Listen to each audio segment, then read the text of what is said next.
الحمد لله ثم الحمد لله الذي عرض الأمانة على السماوات والأرض والجبال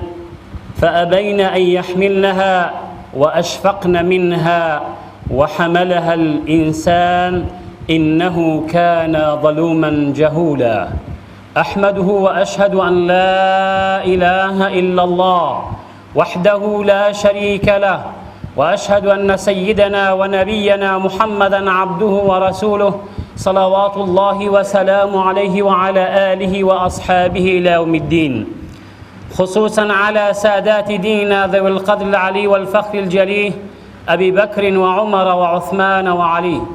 وعلى الحسن والحسين وحمزة والعباس، وعلى الستة الباقية من العشرة المبشرة رضوان الله تعالى عليهم أجمعين. أوصيكم أيها الناس ونفسي أولا بتقوى الله وطاعته، فإن التقوى شعار المؤمنين وديثار المتقين ووصية الله تبارك في وفيكم وفي الخلق أجمعين. أما بعد،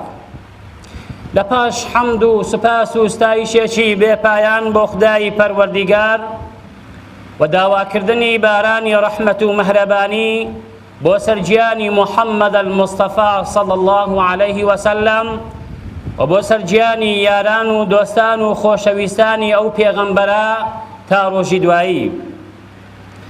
میوانانی ماڵی خوددا، ئیماندارانی بەڕێز، لەگەڵ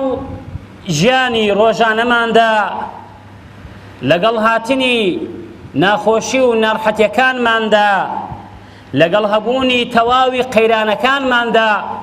لەگەڵ هەر بابەتێک لەوەی کەوا لە ناوماندا هەیە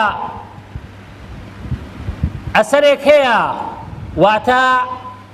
خەتەرێک هەیە لەوەی کەوا ئێمە لە یەکێ لە ڕوانگەکانی دینمانەوە دوورکەوتینەوە. بۆیە بە چاکی ئەزانین ئەمڕۆ باس لە ئەوە بکەین کە ئێمە لە چ بوارێکەوە دوورکەوتینەوە، کە بوارێکی ئەوەندە گرنگە ئەتوانین بڵێن ئەگەر بێت و وەک یەک لە سەحابەکان پرسیار لە پێغەمبەری خواکە صلی الله عليه وسلم دەرحەق بەوەی چ شتێک بە شیددەتترین و گرانترین شتە لە ناو کۆمەڵگە و موسڵماناندا و شتێک لە هەمووی نەرمتر و ئاسانترە چییە؟ پێغەمبەرە فەرمێ صلی الله عليه وسلم لە هەمووی خۆشتر و نەرمتر وشەی لا إله إلا الله محمد رسول الله، بەڵام قورسترین و شیددەتترین شت الأمانة، ئەمانەتە. خۆشەویستان، ئیمامی عەلیش ڕەزا و ڕەحمەتی خوای لەسەر بێ ئەفەرمێن لە هەر شوێنێکادا ئەگەر هات و ئەدای ئەمانەت کرا ڕزق زۆرە بێ، مفتاحی ڕزقە، ئەدە الأمانەتە مفتاح الرزق، واتە کەسێک کۆمەڵگەیەک ئەگەر ئەدای ئەمانەتی کرد ڕزقی زۆر دەبێ. ئەی ئەگەر هات و خیانەتی لە ئەمانەت کرد ڕزقەکە کەم دەبێتەوە. واتە ئەم دوو برگەیەی کە پێغەمبەری خوا عەلەیهی سەڵات وەسەلام و ئیمامی عەلی دەفەرمێ ئەوڕۆ ئێمە لە چ کاروانێکا داین، لە چ وەختێکا داین، ئایا ئەو ئەمانەتەی خوای پەروەردیگار باسی کردووە هەڵمان گرتووە و بە کۆڵمان داداوە؟ زەحمەتە. بەڵام ئازیزان خۆشەویستان، ئەو سیفەتە جوانە لەگەڵ سیفەتێکی تریشادا کاتێک خەڵکی مەکەیە لە بیریان کردبوو، واتە لە ناویاندا نەمابوو ئەمانەت و ڕاستگۆیی، بەڵام کەسێ هەبوو کەوا هەڵگری ئەم پەیامە بوو، ئەم دوو پەیامە بەللا بوونی بە پێغەمبەر صلی الله عليه وسلم. پێغەمبەری خۆشەویستمان هەم ئەمین بوو، واتە ئەمانەتی دەپاراست، واروەها ڕاستگۆش بوو. جا بۆیە پێغەمبەری خۆشەویستمان صلی الله عليه وسلم ئەم سیفەتەی تێدا بوو بۆ ئەوەی ئێمەی مسلمانیش بە هەمان شوێنکەوتووی پێغەمبەرەکەمان ئەم سیفەتە لە خۆمان بینەدی. بەڵام بەداخەوە دەڵێن، زۆریش بەداخەوە دەڵێن ئەم ئەمانەتە وەکو خۆی نەماوە. بۆیە خوای پەروەردیگارە فەرمێ ئینا عەرەضنا الأمانة على السماوات والأرض والجبال فأبين أن يحملنها وأشفقن منها وحملها الإنسان إنه كان ظلوما جهولا. أفرمي أخوي پروردگار لو كاتي إما أمانت من جرى بسر أسمان كان وبسر زوية كان وبسر شيا كان هذا بلام أوانة تحمل أمانتيان نكرت وحملها الإنسان واتا إنسان هلي أمانتي هلقرت كمفسران باسي أكن أويش أمانتي عقيدة ودينو واتا الدين قشتي أقريتوا بويا فرمي إنه كان ظلوما جهولا براستي إنسان بآقاب لوي جاهل بلوي كأمانتك تسند قوريا بو چون هل بقري بويا ظلمان لخومان كرك أو أمانتمان هل قرد بلام لروشي دواعيش دا برپرسيارين برانبر بجواب دانو من لم أمانت دا بويا إما استال پیش مانا أمانتي خومان أداب كين من لمن بركموا تولا سركردايتكتوا أويتلا فرمان بريتيوا أويتلا ناو شاروا حريك كمال أمانة مال لسرا تكان دار كمان بهمان شوا تجارة كمان بهمان شوا شيء أجري أمانتي لدست هذايو دتواني خوي وافر بكا كخلشي تشاوي لي بكاتو ببيت با نمونيشي جوان بو تواوي جهانو وبالأخص بو خومان بويا خواهي پروردگار دفرمي إن الله يأمركم أن تؤدوا الأمانات إلى أهلها خوا أمر من بيكا أو أماناتانيكا للا مانا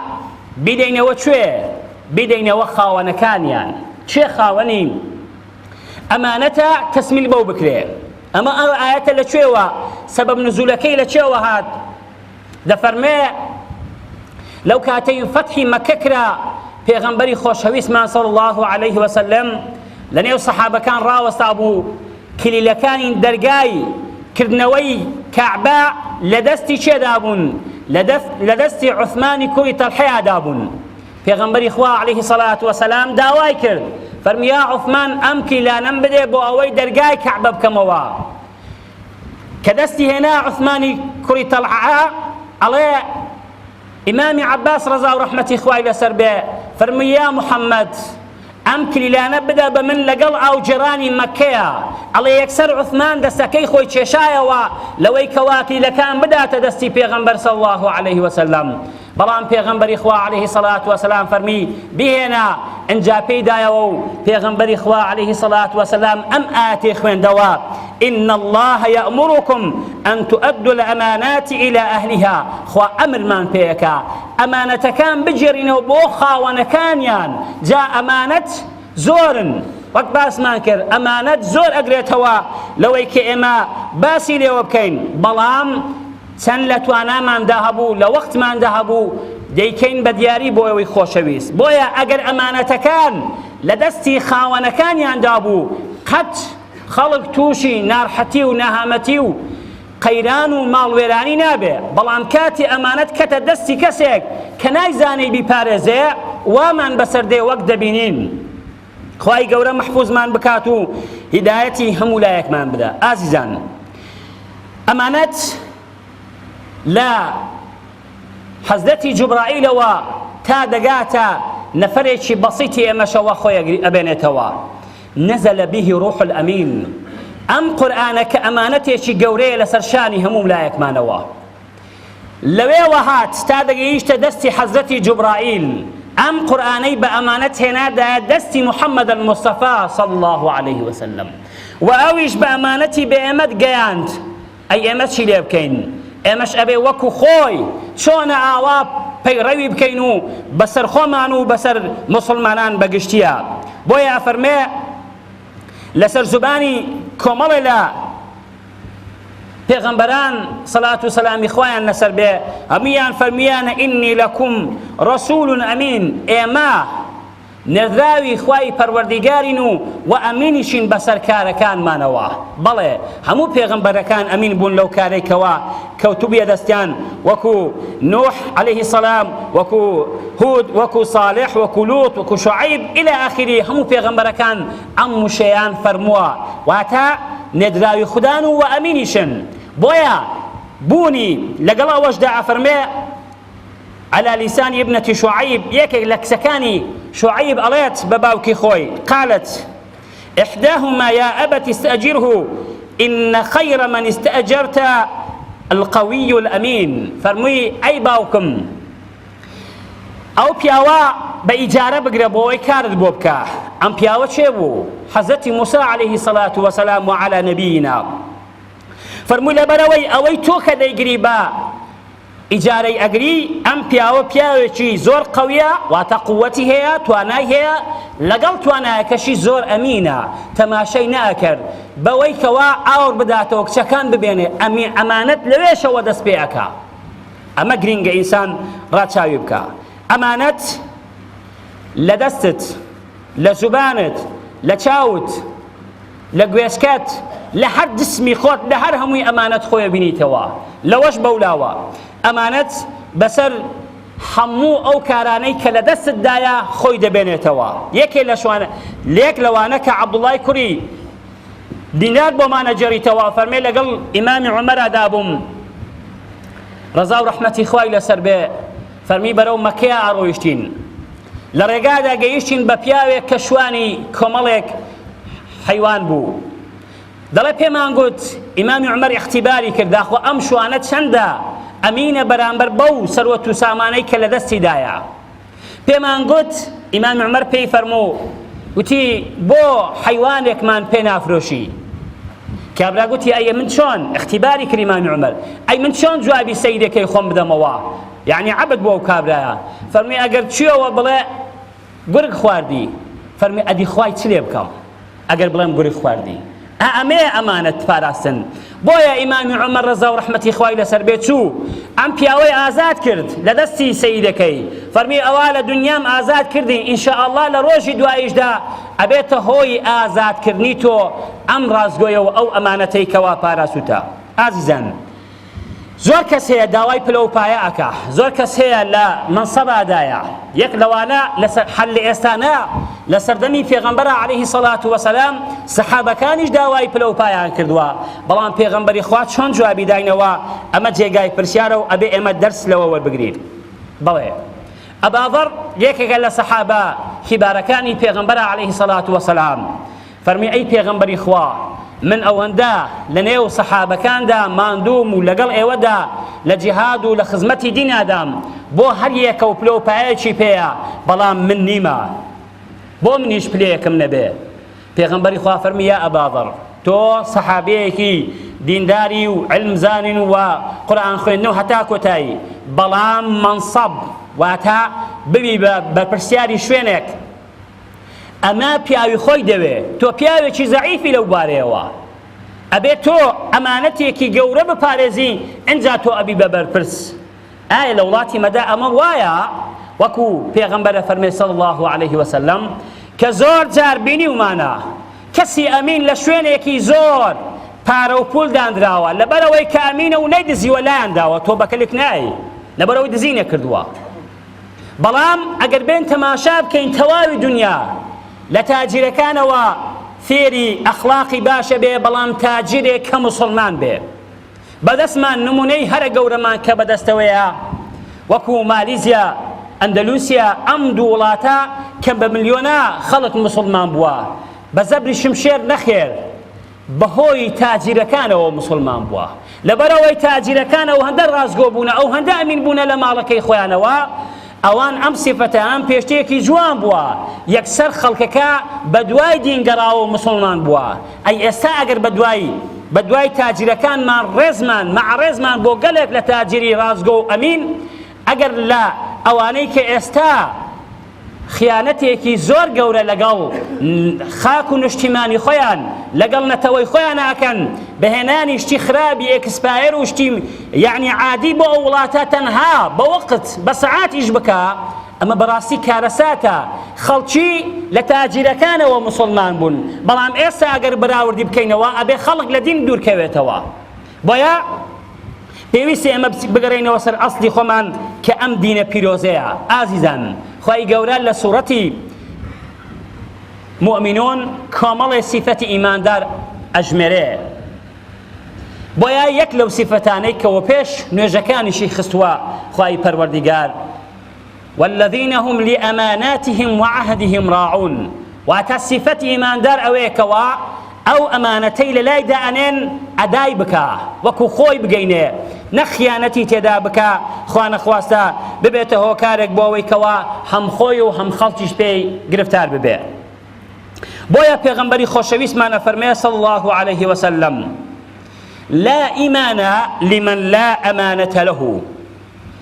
ئیمانت تەواو نابێ ئەگەر ئەمانەتەکەت نەپارێزی حفظ نەکەی ئیمانەکەت دەڕوا لەدەستت دەڕوا ئەو ئیمانەی کەوا هەتا بۆیە پێویستە ئینسان ئیمانەکەی خۆی بپارێزێ بۆ ئەوەی ئەو ئەمانەتەی کە پاراست ئیمانەکەی سەلامەتە بێ باشە ئیمامی عومەر ڕەزا و ڕەحمەتی خوای لەسەر بێ ئەفەرمێ لە یەکێ لە قسەکانی ئەفەرمێ قال عومەر لو عثرت دابة في العراق سألني الله أفرمي عنها أفرمي إمام عمر رضا ورحمة إخوائي لسربي أجر بيتو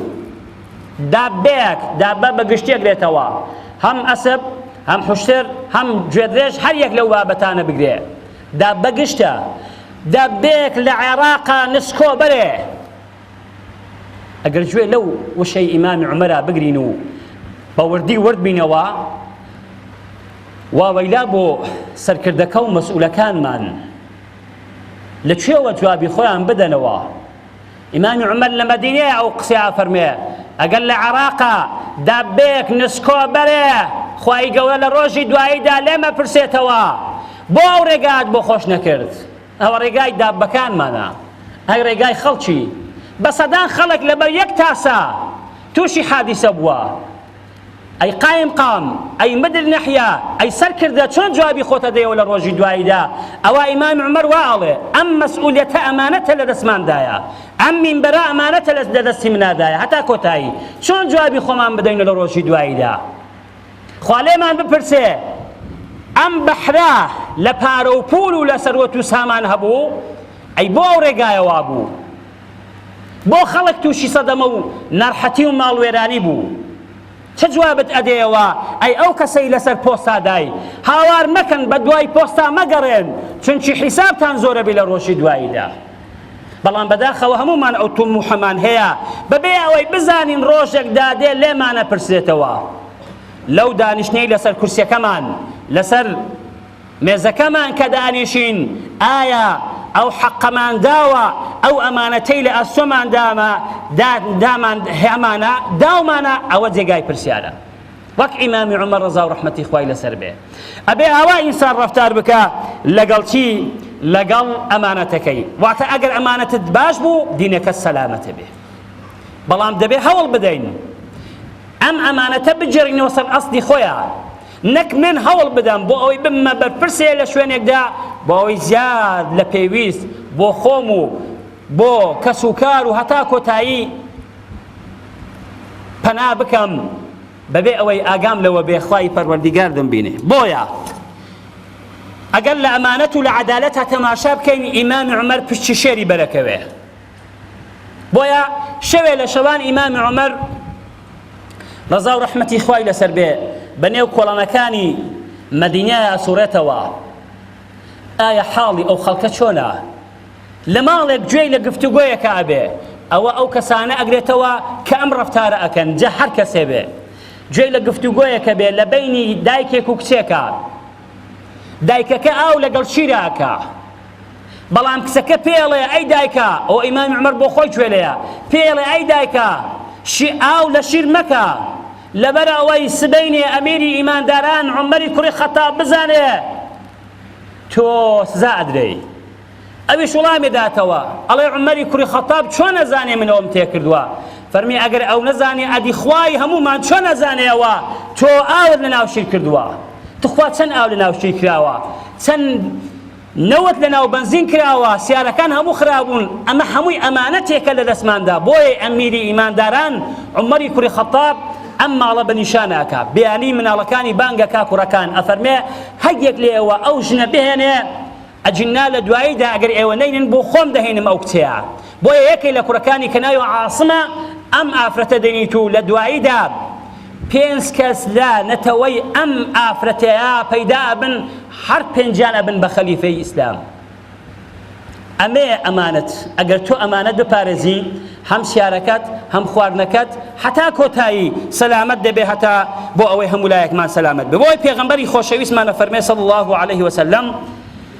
لا تزال أمتي بخير ما لم تر الأمانة مغنما والصدقة مغرما أفرمي بردوام خلشي لخير وشاكدان أجر أمانة بغنيمة نزانن واتكاتك من بوم ببربرسي شوينك هذا أما أمانة لا تسمعها بغنيمة بزانم خوم ودور وبر وخزم وكسم بربكم وخلشش لبرسان بمره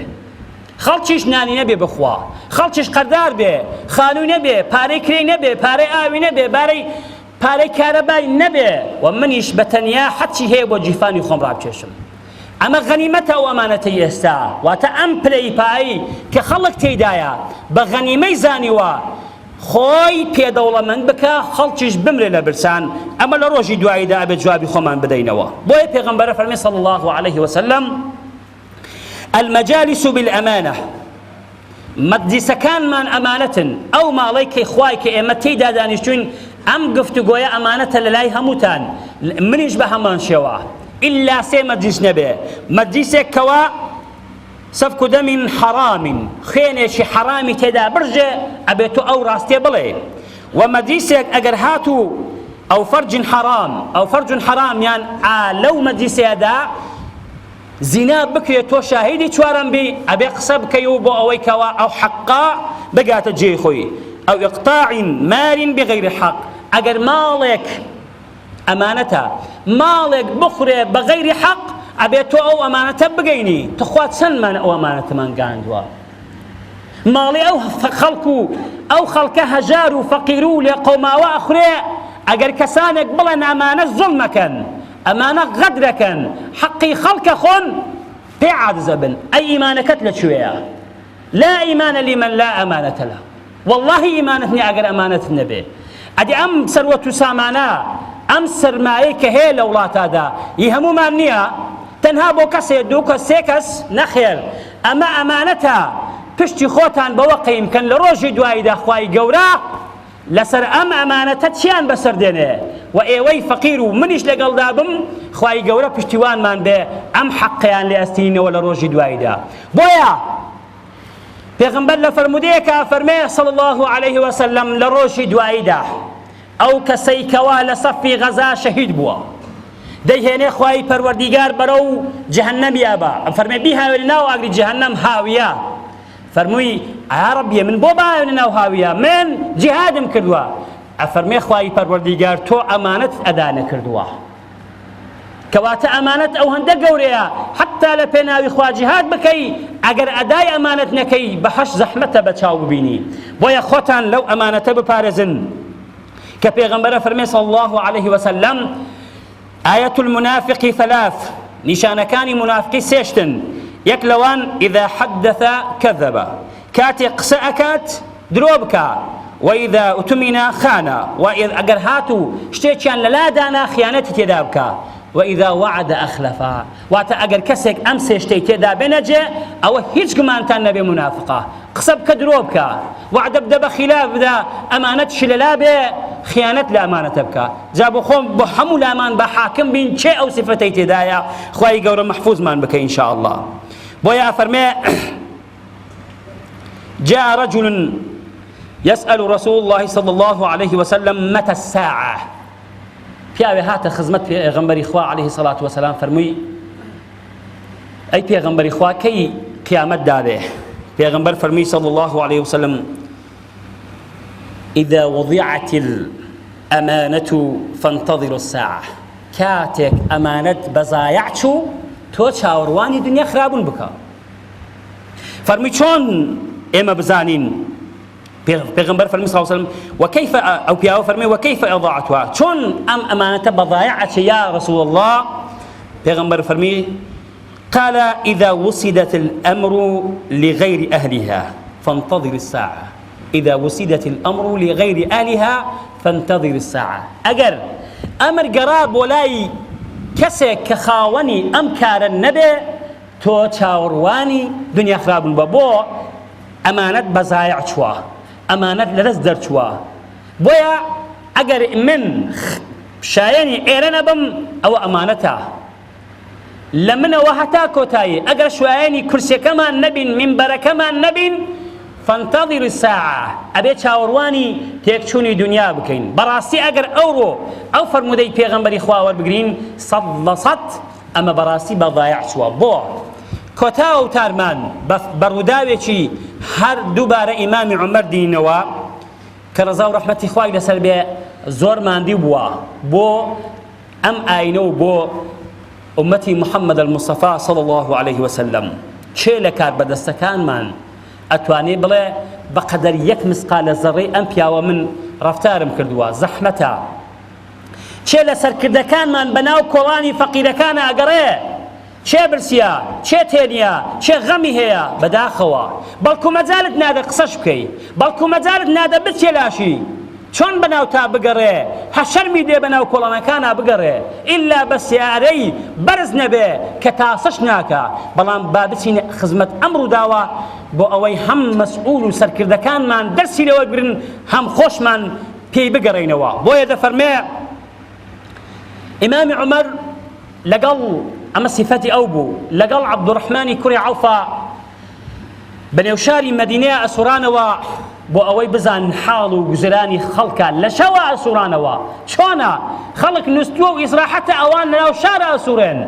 بزانن ژیانی و خەڵکە چۆنە ئەفەرمێ ڕۆیشتین لە بەردەرگایەک گوێمان لە گریانێ بوو ئاگرێک هەبوو گریانیش هەبوو سەرمایەکە ئەو هەندە بە شیدەت بوو خۆمان بۆ ڕاناگیرا عەبدوڕەحمان ئەجەڕێتەوە ڕەزا و ڕەحمەتی خوای لەسەر بێ ئەڵێ تا خۆمان نێزی کرد بینیمان کۆمەڵێ منداڵ لە دەورەی ئاگرێکادا بەردەوام گریانیان دێ گریانەکەشیان زۆر بە شیدەتە ئەڵێ ئێمەش خۆمان بۆ نەگیرا و بچوونە ژوورەوە ئافرەتێک بە دەوریانە دانیشتووە منجەڵێ لەسەر ئاگرادایە و ئەو منداڵە ئەگریێن ئەڵێ ئیمامی عومەر فەرمی بۆ ئەی ئافرەت بۆ ئەو منداڵە ئەگریێن تخوا چەند ماڵی وەمان تێدا گوێ ڕاگرن ئەویش جوابی ئەداتەوە ئەڵێ واللهی ئەم منداڵانە لە برسیا ئەگرێن بەڵام من هیچم نییە کۆمەڵێ ئاوم تێ کردووە و کۆمەڵێ داریشم لە ناوا کردووە بۆ ئەوەی پێیان بحەوێنەوە تا خەویان لێ ئەکەوێت لە گریانی خۆیان بۆیە ئیمامی عومەر لەو وەختەیدا موترکەیەک بەدڵیادا دێتەوە ئەفەرمێ ئەی بۆ خەبەرت نەگەاندووە بە ئەمیری ئیمانداران ناڵێ من هەوم خۆی کەشف ناکە بۆ ئەوی شەرمەزار بێ ئەڵێ وەڵڵاهی ما ئەو ئاگای لە حاڵی کەسە هەیە لەبەڵ حاڵی خۆی و ژیانی خۆی ئاگای لە کەس نەماوە وەک مەسئولەکانی ئێستا ئەگەر وە بڵێن تەواوە بەڵام ئەو سەردەمنا ئیمام عومەر بە کۆڵانەکانە ئەگەڕا فەرمی ئەی ئەگەر پێی بگەیت چی پێ ئەڵێ فەرمی وها ئەڵێم هەتا کۆتایی ئیمامی عومەر ڕەزا و ڕەحمەتی خوای لەسەر بێ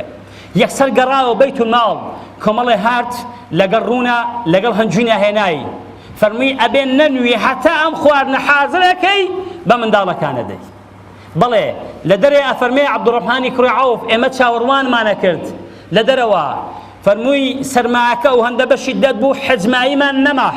یا ئەمیر المؤمنین با بڕۆین فەرمووی قەسەم بەخوا ناڕۆم چۆن بینیم کەوا ئەگریان ئەبێ ئاواش پێ بکەنن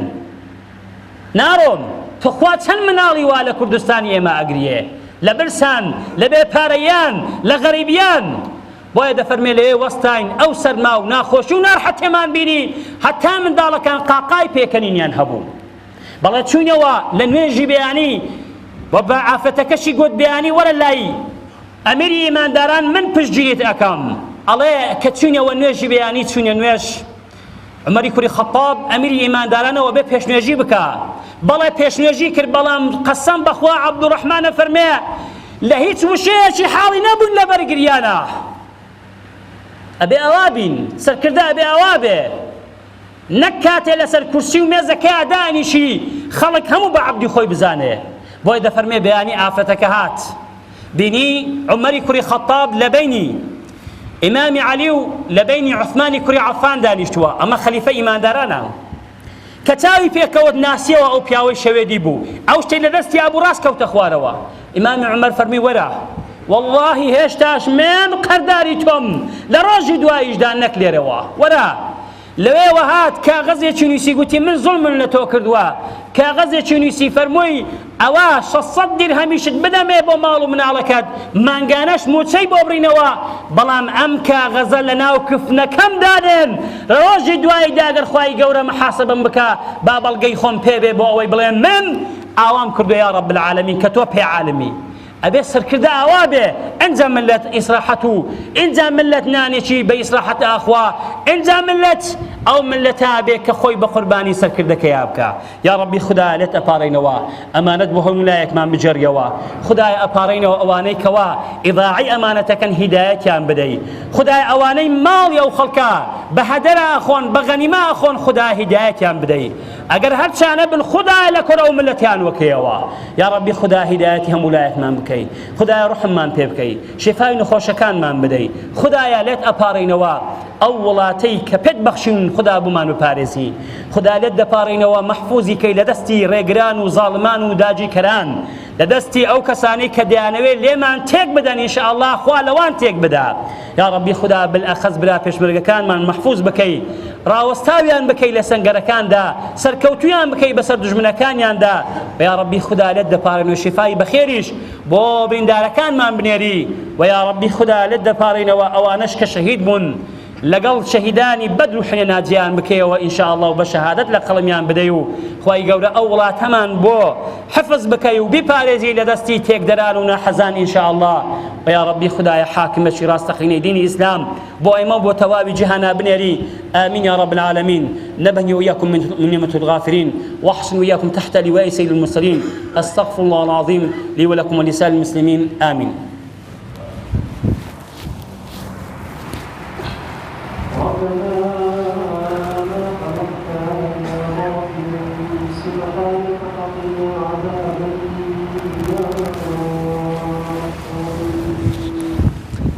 إن الحمد لله نحمده ونستعينه ونستغفره ونعوذ بالله من شرور أنفسنا ومن سيئات أعمالنا من يهده الله فلا مضل له ومن يضلل فلا هادي له ونشهد أن لا إله إلا الله وحده لا شريك له ونشهد أن سيدنا ونبينا محمدا عبده ورسوله صلوات الله وسلامه عليه وعلى آله وأصحابه ليوم الدين يا أيها الذين آمنوا اتقوا الله حق تقاته ولا تموتن إلا وأنتم مسلمون عباد الله أوصيكم بتقوى الله وطاعته فإن التقوى شعار المؤمنين ودثار المتقين ووصية الله تبارك في وفيكم وفي الخلق أجمعين أما بعد فإن أصدق الحديث كلام الله وخير الهدي هدي سيدنا محمد صلى الله عليه وسلم وشر الأمور محدثاتها وكل محدثة بدعة وكل بدعة ضلالة وكل ضلالة في النار وأمركم الله فيه بنفسي وثنى بملائكة قدسي حيث قال قولا كريما إن الله وملائكته يصلون على النبي يا أيها الذين آمنوا صلوا عليه وسلموا تسليما اللهم صل وسلم على سيدنا محمد وعلى آل محمد يا أيها المحتاجون إلى شفاعتي صلوا عليه وسلموا تسليما اللهم صل وسلم على سيدنا محمد وعلى آل محمد يا أيها المحتاجون إلى شفاعتي صلوا عليه وسلموا تسليما اللهم اغفر للمؤمنات والمسلمين والمسلمات الأحياء منهم والأموات من أهل السنة والجماعة والجماعات اللهم انصر من نصر الدين واخذل من خذل الدين اللهم أيد الإسلام والمسلمين وهلك الكفرة والمشركين أعداءك وأعداء الدين اللهم أصلح ذات بيننا وألف بين قلوبنا واجمع شملنا وتقبل عملنا وانصر جيوشنا وسائر جيوش المسلمين وبارك لنا في يومنا هذا وسائر يومنا إلى يوم الدين إن الله يأمر بالعدل والإحسان وإيتاء ذي القربى وينهى عن الفحشاء والمنكر والبغي يعظكم لعلكم تذكرون واذكروا الله أكبر أقم الصلاة